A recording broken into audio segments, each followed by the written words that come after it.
जय श्री कृष्णा। आज हम श्रीमद् भगवत गीता के 9वें अध्याय का पाठ करेंगे। और अगर आप चाहते हैं कि भगवान द्वारा दिया गया ये उपदेश ज़्यादा से ज़्यादा लोगों तक पहुँचे तो वीडियो को शेयर कीजिएगा और लाइक कीजिएगा और सब्सक्राइब कीजिएगा। आइए हम पाठ आरंभ करते हैं। उसके उपरांत श्री कृष्ण भगवान बोले, हे अर्जुन, तुझ दोष दृष्टि रहित भक्त के लिए इस परम गोपनीय ज्ञान को रहस्य के सहित कहूंगा कि जिसको जानकर तू दुख रूप संसार से मुक्त हो जाएगा। यह ज्ञान सब विद्याओं का राजा तथा सब गोपनीयों का भी राजा एवं अति पवित्र उत्तम प्रत्यक्ष फल वाला और धर्म युक्त है। साधन करने को बड़ा सुगम और अविनाशी है। हे परंतप, इस तत्व ज्ञान रूप धर्म में श्रद्धा रहित पुरुष मेरे को न प्राप्त होकर मृत्यु रूप संसार चक्र में भ्रमण करते हैं। हे अर्जुन, मुझ सच्चिदानंद घन परमात्मा से यह सब जगत जल से बर्फ के दर्श परिपूर्ण है। सब भूत मेरे अंतर्गत संकल्प के आधार स्थित हैं, इसलिए वास्तव में मैं उनमें स्थित नहीं हूँ और वे सब भूत मेरे में स्थित नहीं हैं। किंतु मेरी योग माया और प्रभाव को देख के भूतों का धारण पोषण करने वाला और भूतों को उत्पन्न करने वाला भी मेरा आत्मा वास्तव में भूतों में स्थित नहीं है, क्योंकि जैसे आकाश से उत्पन्न हुआ सर्वत्र विचरने वाला महान वायु सदा ही आकाश में स्थित है, वैसे ही मेरे संकल्प द्वारा उत्पत्ति होने वाले संपूर्ण भूत मेरे में ही स्थित हैं। ऐसे जान, हे अर्जुन, कल्प के अंत में सब भूत मेरी प्रकृति को प्राप्त होते हैं, अर्थात प्रकृति में लय होते हैं और कल्प के आदि में उनको मैं फिर रचता हूँ। कैसे कि अपनी त्रिगुणमयी माया को अंगीकार करके स्वभाव के वश से परतंत्र हुए संपूर्ण भूत समुदाय को बार बार उनके कर्मों के अनुसार रचता हूँ। हे अर्जुन, उन कर्मों में आसक्ति रहित और उदासीन किस दर स्थित हुए मुझ परमात्मा को वे कर्म नहीं बांधते। हे अर्जुन, मुझ अधिष्ठाता के सकाश से यह मेरी माया चराचर सहित सर्व जगत को रचती है और इस ऊपर कहे हुए हेतु से ही यह संसार आवागमन रूप चक्र में घूमता है। ऐसा होने पर भी संपूर्ण भूतों के महान ईश्वर रूप मेरे परम भाव को न जानने वाले मूढ़ लोग मनुष्य का शरीर धारण करने वाले मुझ परमात्मा को तुच्छ समझते हैं, अर्थात अपनी योग माया से संसार के उद्धार के लिए मनुष्य रूप में विचरते हुए साधारण मनुष्य मानते हैं, जो कि वृथा आशा, वृथा कर्म और वृथा ज्ञान वाले अज्ञानी जन राक्षसों के और असुरों के जैसे मोहित करने वाले तामसी स्वभाव को ही धारण किए हुए हैं। परंतु हे कुंती पुत्र, देवी प्रकृति के आश्रित हुए जो महात्मा जन हैं, वे तो मेरे को सब भूतों का सनातन कारण और नाश रहित अक्षर स्वरूप जानकर अनन्य से युक्त हुए निरंतर भजते हैं।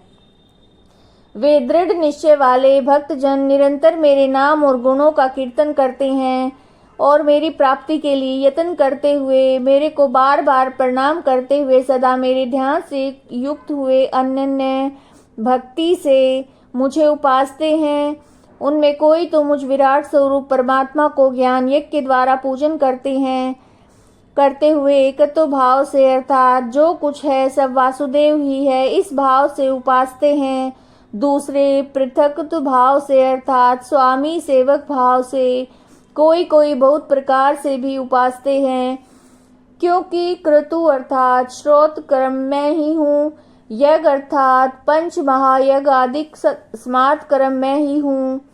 सौधा अर्थात पितरों के निमित्त दिया जाने वाला अन्न मैं ही हूँ,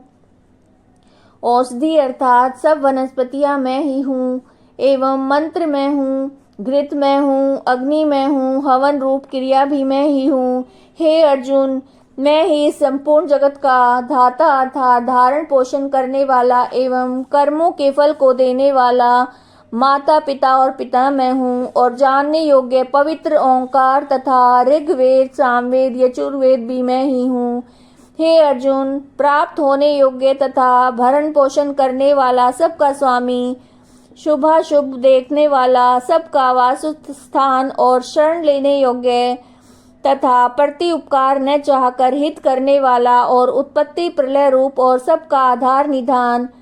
और अविनाशी कारण भी मैं ही हूँ। मैं ही सूर्य रूप हुआ तपता हूँ, वर्षा को आकर्षण करता हूँ और वर्षाता हूँ। और हे अर्जुन, मैं ही अमृत और मृत्यु एवं सत और असत भी सब कुछ मैं ही हूँ। परंतु जो भी तीनों लोकों में विधान किए हुए सकाम कर्मों को करने वाले हैं और सोम रस को पीने वाले और पापों से पवित्र हुए पुरुष मेरे को यज्ञों के द्वारा पूजकर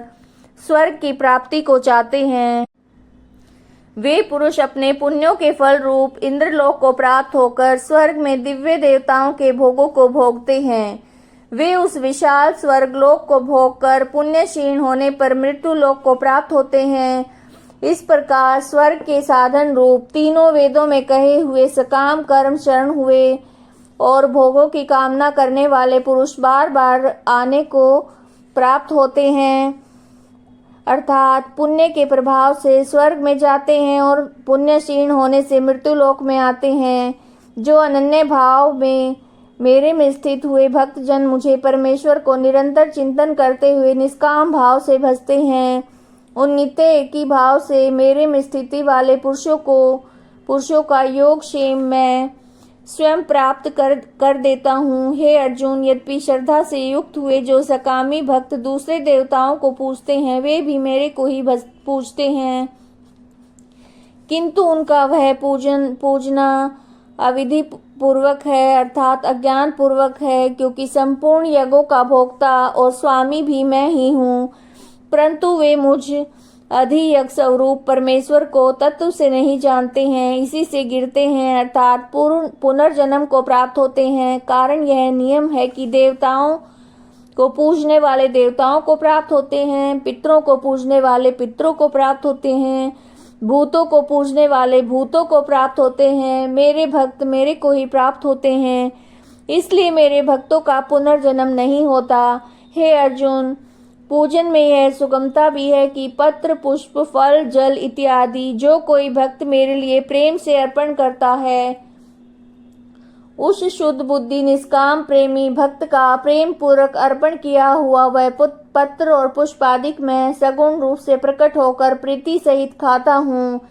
इसलिए हे अर्जुन, तू जो कुछ कर्म करता है, जो कुछ खाता है, जो कुछ हवन करता है, जो कुछ दान देता है, जो कुछ धर्माचरण रूप तप करता है, वह सब मेरे अर्पण कर। इस प्रकार कर्मों को मेरे अर्पण करने पर संन्यास संयोग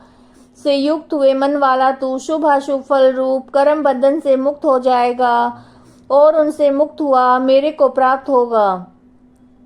यद्यपि मैं सब भूतों में समभाव से व्यापक हूँ, न कोई मेरा अप्रिय है न प्रिय है, परंतु जो भक्त मेरे को प्रेम से भजते हैं वे मेरे में और मैं भी उनमें प्रत्यक्ष प्रकट हूँ। मेरी भक्ति का और भी प्रभाव सुनकर यदि कोई अतिशय दुराचारी भी अनन्य भाव से मेरा भक्त हुआ मेरे को निरंतर भजता है, वह साधु ही मानने योग्य है, क्योंकि वह यथार्थ निश्चय वाला है, अर्थात उसने भली प्रकार निश्चय कर लिया है कि परमेश्वर के भजन के समान अन्य कुछ भी नहीं है, इसलिए वह शीघ्र ही धर्मात्मा हो जाता है, सदा रहने वाले परम शांति को प्राप्त होता है। हे अर्जुन, तू निश्चय पूर्वक सत्य जान कि मेरा भक्त नष्ट नहीं होता, क्योंकि हे अर्जुन, स्त्री वैश्य और शूद्रादिक तथा पाप योनि वाले जो भी कोई हों, वे भी मेरे को शरण होकर परम गति को प्राप्त होते हैं। फिर क्या कहना है कि पुण्यशील ब्राह्मण जन और राजसी भक्त जन परम गति को प्राप्त होते हैं, इसलिए तू सुख रहित और क्षण भंगुर इस मनुष्य शरीर को प्राप्त होकर निरंतर मेरा भजन कर। मनुष्य शरीर बड़ा दुर्लभ है, परंतु है नाशवान और सुख रहित, इसलिए काल का भरोसा न करके तथा ज्ञान से सुख पूर्वक भासने वाले विषय भोगों में न फंसकर निरंतर मेरा ही भजन कर। केवल मुझ सच्चिदानंद घन वासुदेव परमात्मा में ही अनन्य प्रेम से नित्य निरंतर अचल मन वाला हो और मुझ परमेश्वर को ही श्रद्धा प्रेम सहित निष्काम भाव से नाम गुण और प्रभाव के श्रवण कीर्तन मनन और पठन पाठन के द्वारा निरंतर भजने वाला हो तथा मुझ शंख चक्र गदा पद्य किरीट कुंडल आदि भूषणों से युक्त पीताम्बर वनमाला और कौस्तुभ मणिधारी विष्णु का मन वाणी और शरीर के द्वारा स्वर अर्पण करके अतिशय श्रद्धा भक्ति और प्रेम से विहलता पूर्वक पूजन करने वाला हो और मुझ सर्वशक्तिमान विभूति बल ऐश्वर्य माधुर्य गंभीरता उदारता वात्सल्य और सुहृदता आदि गुणों से संपन्न सबके आश्रय रूप वासुदेव को विनय भाव पूर्वक भक्ति सहित साष्टांग दंडवत प्रणाम करके इस प्रकार मेरे को शरण हुआ आत्मा को मेरे में एक ही भाव करके मेरे को ही प्राप्त होगा। यह श्रीमद् भगवद गीता का 9वां अध्याय संपूर्ण हुआ। जय श्री कृष्ण।